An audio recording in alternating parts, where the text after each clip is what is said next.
आप देख रहे हैं अनहोनी। अनहोनी में आज की कहानी हमारे साथ शेयर की है भानु जी ने। तो चलिए बढ़ते हैं आज की इस कहानी की ओर। आज से काफ़ी सालों पहले जब मेरी उम्र महज 19 वर्ष की थी, तब मेरे साथ ये घटना घटी थी। इस घटना ने मेरे भूत प्रेत देखने का नज़रिया ही बदल दिया। पहले मैं भूत प्रेत इन सब बातों को एक सिरे से ही नकार देता था, मगर इस घटना के बाद से भूत प्रेत का नाम सुनते ही मेरा पूरा शरीर कांपने लगता है। दरअसल हुआ कुछ यूं था कि उस समय मेरे भैया को छोड़कर हमारा पूरा परिवार गांव में रहा करता था और मेरे भैया शहर में रहकर काम किया करते थे, जिस कारण भैया काफ़ी दिनों के बाद छुट्टियों में गांव आया करते थे। उस समय मैं पढ़ाई के साथ साथ खेती में अपने पापा का हाथ बटाया करता था। एक दिन मैं दोपहर के 12 बजे अपने घर पर बैठकर पढ़ाई कर रहा था कि तभी हेमंत भागता हुआ मेरे घर आया और बोला, भानु चल, तेरे भैया ने फ़ोन किया है। असल में हेमंत मुखिया जी का बेटा है और मेरा काफ़ी अच्छा दोस्त है।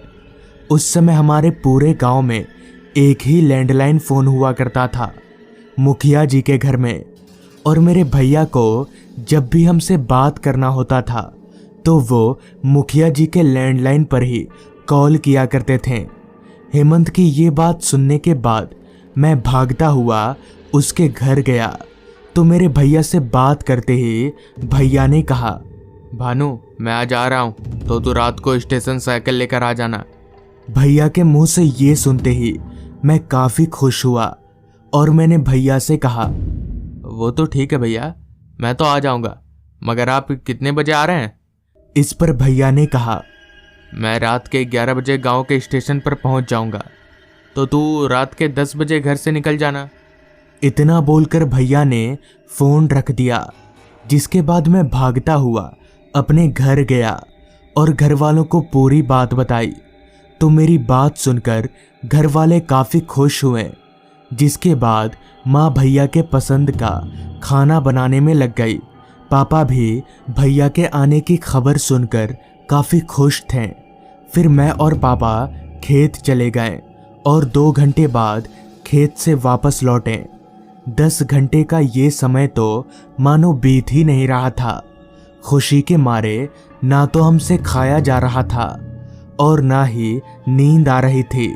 बस हमारी निगाहें खुद ब खुद बार बार घड़ी की तरफ जा रही थी। ऐसे तो मैं हर दोपहर को सो जाया करता था, मगर आज मैं खुशी के मारे सो नहीं पाया। खैर 10 घंटे 10 साल की तरह बिताने के बाद अब वो वक्त आ ही गया जब मुझे स्टेशन जाने के लिए घर से निकलना था। तो मैंने फटाफट से अपना साइकिल निकाला और घर वालों को आता हूँ बोलकर स्टेशन की तरफ चलता बना। उस समय हमारे गांव में रात के 10 बजना यानी काफ़ी रात, जिस कारण घर के बाहर निकलते ही मैंने देखा कि बाहर का माहौल एकदम ही वीरान सा हो गया था। हालांकि ये तो मुझे पता ही था कि हमारे गांव के लोग अंधेरा होने के बाद काफ़ी कम निकलते हैं और रात को जल्दी सो जाया करते हैं, तो इतनी रात गए बाहर कौन होगा। खैर मैं वहाँ खड़े खड़े समय जाया ना करके स्टेशन की तरफ आगे बढ़ने लगा। उस वक्त हमारे गांव में बिजली की कोई सुविधा नहीं थी, जिस वजह से रास्ता पूरी तरह से अंधेरे में डूबा हुआ था। वो भी इतना घना अंधेरा कि मुझे आगे का रास्ता भी साफ साफ दिखाई नहीं पड़ रहा था। रास्ते के किनारे घने जंगल होने के कारण चांद की हल्की रोशनी भी रास्ते तक ठीक से पहुंच नहीं पा रही थी।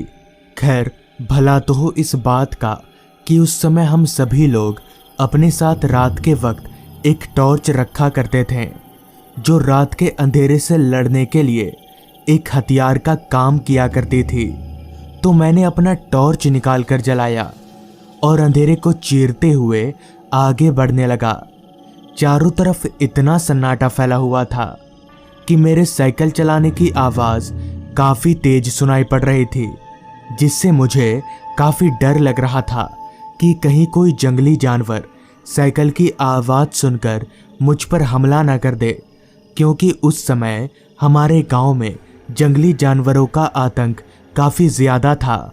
साथ ही साथ बीच बीच में आ रही रात कीड़ों की आवाज़ें उस पूरे माहौल को और भी ज़्यादा सुनसान बना रही थी। हमारे यहाँ से स्टेशन करीबन 45 मिनट का रास्ता था, तो मुझे अभी काफ़ी देर साइकिल चलाना पड़ेगा। ये सोचकर मैंने साइकिल की रफ्तार बढ़ा दी। कुछ दूर साइकिल चलाने के बाद मैं गांव के रास्ते से अलग एक कच्चे रास्ते पर पहुंचा, तो वो रास्ता पहले वाले रास्ते से भी ज़्यादा वीरान था। ऊपर से कच्चा रास्ता होने के कारण मुझे साइकिल चलाने में काफ़ी परेशानियों का सामना करना पड़ रहा था। खैर, अभी मैं आगे बढ़ ही रहा था कि तभी अचानक मेरी साइकिल एकदम से रुक गई। मगर ऐसा कैसे हो सकता है? चलती साइकिल अचानक से कैसे रुक सकती है? मैंने तो ब्रेक भी नहीं दबाया। मैं पेडल मारकर साइकिल आगे बढ़ाने की काफ़ी कोशिश कर रहा था, मगर मेरी साइकिल थी जो आगे बढ़ने का नाम ही नहीं ले रही थी। मुझे समझ नहीं आ रहा था कि आखिर मेरे साथ हो क्या रहा है। मेरी साइकिल आगे क्यों नहीं बढ़ रही? कहीं साइकिल के नीचे कुछ फंस तो नहीं गया? ये सोचकर जब मैंने अपनी निगाहें पीछे घुमाई तो मेरे होश उड़ गए और मेरा सर एकदम से घूमने लगा। मुझे मेरी आंखों पर विश्वास नहीं हो रहा था, क्योंकि मेरी साइकिल किसी चीज़ में फंसी नहीं थी, बल्कि एक आदमी पेड़ के ऊपर बैठकर अपने लंबे हाथ बढ़ाकर मेरी साइकिल को पीछे से पकड़कर रखा था। मगर किसी का हाथ इतना लंबा कैसे हो सकता है? जिसके बाद मैंने अपनी टॉर्च की लाइट को पेड़ के ऊपर बैठे उस आदमी की ओर घुमाई, तो उस आदमी के ऊपर टॉर्च की लाइट पड़ते ही जब मैंने उसका चेहरा देखा तो मेरे शरीर में खून की जगह करंट दौड़ने लगा और मेरे हाथ पैर जोर जोर से कांपने लगे, क्योंकि उस आदमी का चेहरा पूरी तरह से सफ़ेद था और उसकी आंखें लाल चमक रही थी। साथ ही साथ उसके सिर पर 2 सींग भी निकले हुए थे। ये देखकर मैं समझ गया कि वो कोई इंसान नहीं बल्कि एक शैतान है, और शायद वो शैतान अब मुझे भी मार डालेगा। मुझे समझ नहीं आ रहा था कि मैं करूं तो करूं क्या, कि तभी उस शैतान ने अपने लंबे हाथ बढ़ाकर मेरा गला पकड़ लिया। अब मैं अपने बचने की उम्मीद छोड़ चुका था और मैंने अपने आप को मरा हुआ मान लिया था। फिर भी मैं हिम्मत जुटाकर उस शैतान के हाथों से अपने गले को छुड़ाने लगा, और शायद उस दिन मेरी किस्मत में मरना नहीं लिखा हुआ था, जिस कारण उस भूत के हाथ से मैंने अपना गला छुड़ा लिया और मैं सीधे भागता हुआ स्टेशन पहुंचा, जहां मेरे भैया मेरा ही इंतज़ार कर रहे थे। जिसके बाद मैंने अपनी पूरी आप बीती भैया को बताई और मैं उनके साथ वापस घर आ गया। तो दोस्तों, ये थी आज की कहानी। अगर आपको ये कहानी पसंद आई हो तो चैनल को ज़रूर सब्सक्राइब कर लें। तो मैं आपका दोस्त आर्यन जल्द ही मिलूँगा आपसे ऐसी ही एक कहानी के साथ।